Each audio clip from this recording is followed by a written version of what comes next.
Siap-siap ada banyak miskonsepsi soal introvert yang akan gue patahkan di video dibacain kali ini. Mungkin lo pernah ngerasa lo pengen kenalan sama orang, lo pengen minta seorang jadi mentor lo, tapi lo bingung gimana memulai, lo ngerasa lo gak punya social skillsnya, lo ngerasa kikuk atau awkward. Gue orang yang sangat introvert teman-teman. Tapi ketika gue dihadirkan dengan kesempatan sama sosok yang satu ini, gue beranikan diri, gue say hi, lalu gue bilang, gue suka banget sama dokumenter Netflix lo, terutama ketika bagian penutup lo dan anak lo punya momen yang sangat heartwarming banget. And guess what? Obrolan mulai terjadi dan akhirnya ya udah kita bertukar kontak.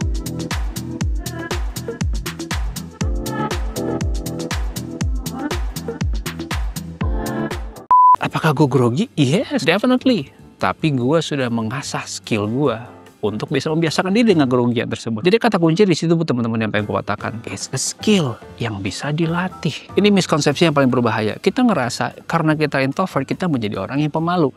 Padahal menurut psikolog Carl Jung, introvert itu lebih soal bagaimana orang merecharge dirinya sendiri. Setelah dia ketemu orang, baterai sosial dia tuh akan semakin kepake. Sebaliknya extrovert, ketika dia ketemu orang malah baterai sosialnya tuh di-charge. Dia malah makin energized. Itu yang perlu kita pahami teman-teman. Jadi, bisa nggak lo sebagai extrovert tapi lo juga pemalu? Bisa jadi. Sebaliknya, bisa nggak lo introvert tapi punya social skills yang bagus banget?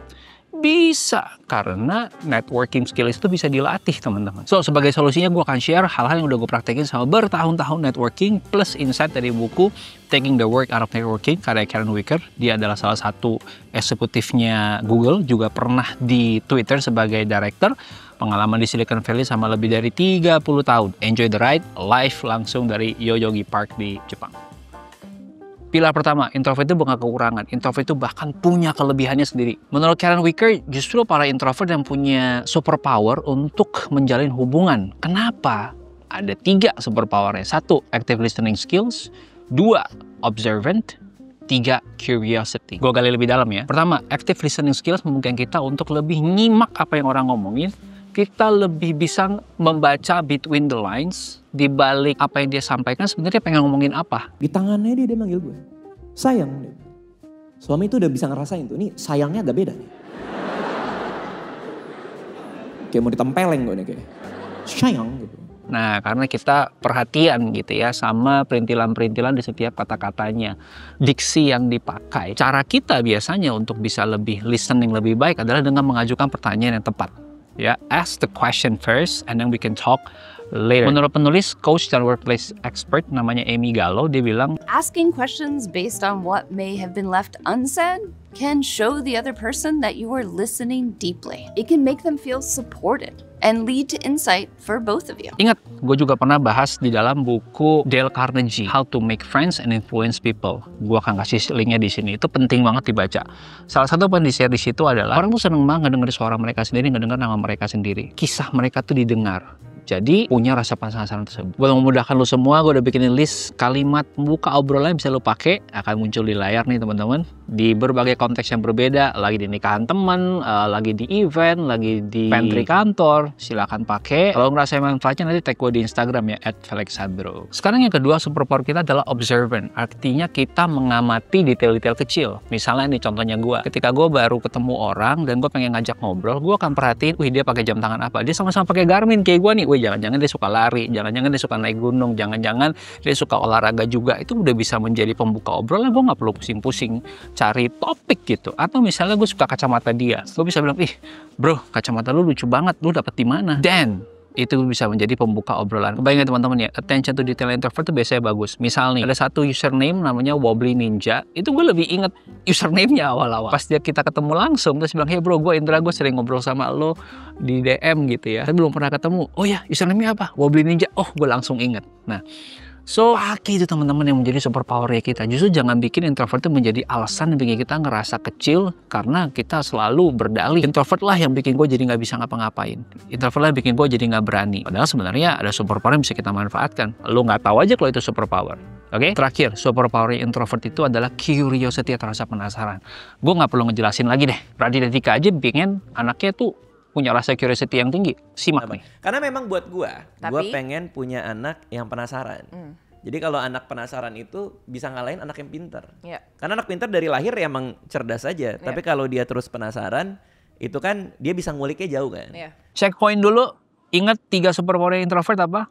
listening skills, observant, and curiosity. Yes. Lanjut, poin kedua, keep in loose touch. Artinya jaga relasi yang minim effort. Misalnya gini, di Instagram biasakanlah untuk komen ke orang-orang yang lo look up to, orang-orang yang lo pengen berjejaring. Kalau lagi browsing website, kemudian lo lihat sebuah artikel yang relate banget sama temen lo yang lo rasa bisa mengambil manfaat dari artikel ini, lu kirim ke dia, lu WhatsApp ke dia. Nah, jadi ini adalah salah satu contoh kita untuk menjaga hubungan secara asynchronous. Enggak ngeganggu dia langsung, karena dibaca kapanpun, direspon kapanpun juga bisa. Tapi nunjukin bahwa kita care, kita peduli, kita ingat, dan kita mau dia ada di dalam hidup kita. Jadi, jagain hubungan itu nggak mesti setiap hari kita harus ketemu dia, setiap harus ngechat gitu ya. Bisa juga dengan cara-cara simpel seperti itu, teman-teman.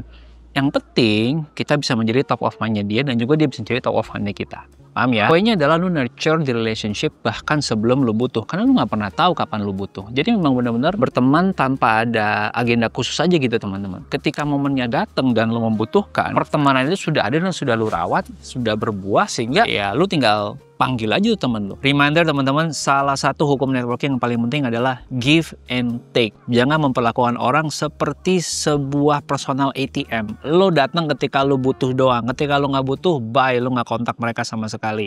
Alright?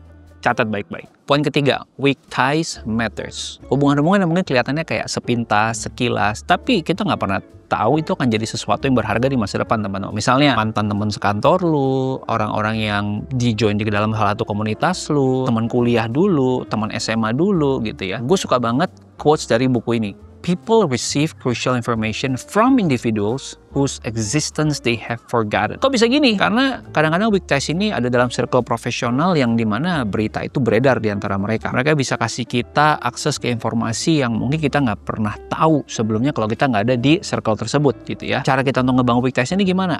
Ya makanya kita terlibat di dalam komunitas, misalnya perkumpulan asosiasi kayak Apkrindo, asosiasi pengusaha kafe atau restoran, Junior Chamber Indonesia, ada temen gue masuk JCI Surabaya, kayak seru banget, event-eventnya banyak banget, bisa ketemu orang-orang keren. Dan of course kalau lu join conference kayak Idea Fest atau Indonesian Knowledge Forumnya BCA gitu ya, kita sendiri juga adalah weak ties buat orang lain. Jadi weak ties ini bisa jadi sebuah jembatan yang kadang-kadang kita nggak ngerasa butuh, tapi sekali lagi nurture it before you need it.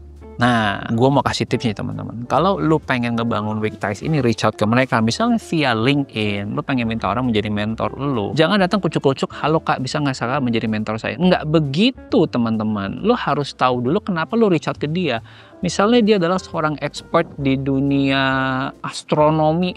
Misalnya dia adalah seorang expert di dunia data science. Kemudian lu juga lagi pengen menggeluti itu. Ya jangan datang kucuk-kucuk dengan bilang, kak saya pengen kak menjadi mentor saya. Boleh nggak? Enggak. Lu datang sudah dengan sebuah problem yang udah lu analisa gitu. Kak, saya sedang mengerjakan tesis tentang ini. Atau saya sedang mengerjakan sebuah riset tentang ini. Saya sudah bikin A, B, C, D, E. Tapi saya stuck di bagian F. Bisa nggak gue minta rekomendasi lu, gue perlu baca buku apa, atau gue nonton channel apa, atau gue bisa ngobrol sama lu langsung untuk cerita tentang F ini. Itu jalan yang jauh lebih menarik. Karena dia akan ngerasa kayak, oh I'm solving a problem yang benar-benar matters dan menarik. Gitu, dan dia bisa ngelihat dengan gue kasih orang ini 5 menit mungkin pakai voice note aja gitu ya, gue bisa solve problem dia, bikin itu menjadi mudah buat dia. Lu bilang lu nggak perlu ketemu gue loh, lu bisa kirim dengan sebuah voice note atau video pakai Zoom yang lu rekam kirim ke gue, I'm done with it gitu. Jadi bikin itu jadi mudah mereka. Jadi always do your research, do your homework, dan datang jangan dengan tangan kosong. Another tips ketika lo reach out ke strangers adalah jujur sejujur-jujurnya dengan apa yang lo suka dari karya mereka. Misalnya, gue suka banget sama tulisan lo di Instagram waktu lo ngebahas ini. Gue suka banget ketika lo lagi jalan-jalan lo ceritain tentang ini. Itu pembuka yang bagus banget. Puji tapi secara tulus. Dengan cara begitu orang juga tahu kalau lo aware dengan karya mereka. Lo bukan kucuk-kucuk random meminta sesuatu dari mereka. Alright, even better lagi kalau lo bisa ngasih lihat lo punya banyak mutual friends sama dia. Lo bisa bilang, hey, I heard a lot of good stories about you from Budi. Boom! Koneksinya lebih cepat kebentuk. Ini cerita networking gue menarik banget ya. True story. Jadi gue pengen ngajak seseorang, anggap namanya Budi, untuk jadi narasumber di podcast gue.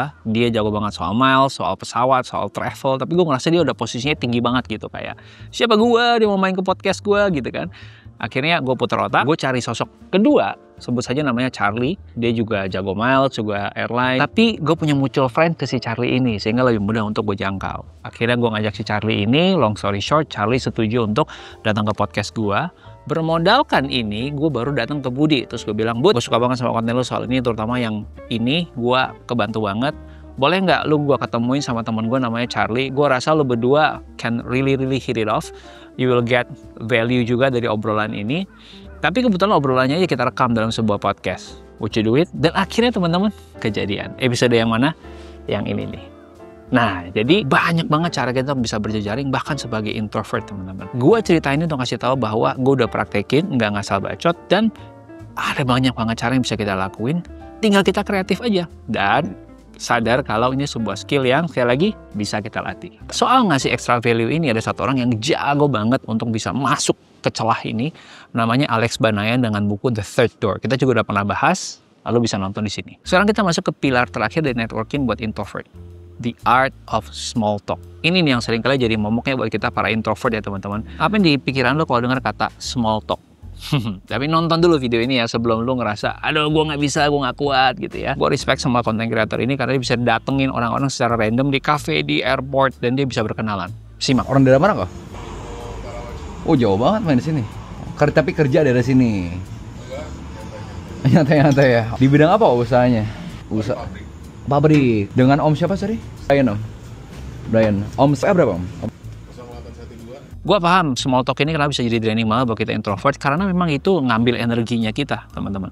Tapi small talk ini berperan sebagai pelumas sosial yang melancarkan terbentuknya hubungannya, ibaratnya kayak makan, ini adalah appetizer-nya gitu ya. Kalau lu bisa ngebuka pintu dengan cara kayak gini, berikutnya akan jauh lebih gampang untuk berhubungan sama mereka. Gue akan sangat menyarankan lu punya 3-5 conversation starter yang udah lu siapin. Yang sehari-hari aja gampang. Misalnya, tren atau berita yang lagi happening zaman sekarang. Pengalaman yang lu pernah alami bersama. Atau pertanyaan soal interestnya dia. Jangan lupa lu siapin elevator pitch yang mengenalkan lu siapa dengan cara yang sesimpel mungkin dan sederhana mungkin. Tapi trigger orang untuk nanya lebih lanjut, bikin mereka penasaran juga. Final advice dari Karen Wicker, si penulis buku. Strategi network ini mesti kita bagi-bagi berdasarkan dengan fase dalam karir kita. Pertama, kalau di fase awal-awal, tebar jaring sebanyak-banyaknya teman-teman ngebangun network yang luas, diverse dengan siapapun di level pengalaman manapun. Yang kedua, ketika lo di mid career, mungkin di kerjaan lo yang ketiga, kedua, atau keempat gitu ya, bangun relasi dengan orang-orang yang lo ngerasa bisa ngebantu lo untuk advance dalam karir lo. Bisa membantu lo ngedapetin promosi, bisa ngebantu lo untuk kasih insight di mana industri-industri yang menarik yang mungkin lo bisa pindah ke sana. Dan yang terakhir, ketika lo udah di posisi senior, lakukan yang sebaliknya. Coba gimana lo bisa ngebantu orang-orang yang di posisi junior untuk mereka bisa naik dalam karir mereka. Gunakan ini jadi kesempatan untuk mentoring, untuk keahlian lo bisa diturunkan kepada orang berikutnya, ngebangun koneksi baru. Karena setiap masa itu ada orangnya, setiap orang itu ada masanya. Kita nggak pernah tahu. Dan terakhir, teman-teman selalu pakai mindset lifelong learning. Dimanapun, kapanpun, kita harus terus selalu belajar hal baru supaya kita bisa tetap jadi sosok yang relevan di industri yang sedang kita tekuni, teman-teman ya. Networking itu nggak harus menyeramkan. Kalau dari pengalaman gua, networking itu ya ada efek compoundingnya juga. Lo mulai dengan kecil, lo bangun perlahan-lahan. Along the way, lo nggak tahu tiba-tiba ada salah satu yang akhirnya bisa jadi partner bisnis lo, salah satu yang bisa jadi mentor lo, dan itulah menjadi kunci yang bikin karir lo melesat banget, bisnis lo melesat banget. Terakhir, yang gue selalu tekankan, fokus ke nawarin value atau manfaat ke orang-orang, bukan hanya meminta. Ketika lo bermanfaat buat mereka, mereka juga akan dengan sehati untuk give back ke lo. Dengan mindset ini, teman-teman, networking kita juga akan jauh lebih fulfilling karena kita benar-benar punya dampak yang tulus ke hidup orang. Semua yang ngomongin di sini sudah gue praktekin, jadi jangan berhenti didengerin doang, teman-teman. Catet, lalu bikin list 3-5 hal yang lo pengen langsung lakukan dalam seminggu, 2 minggu, sebulan ke depan. Sehingga ketika lo nanti balik lagi ke channel ini, sebulan 2 bulan dari sekarang, lo udah ngerasain hasilnya. Belajar itu tidak berhenti di sekedar tahu. Belajar itu baru tuntas kalau udah lo praktekin, udah dapet feedback, sehingga lo tahu gimana caranya improve. Sekian dari gua, salam belajar, berkarya, berbagi.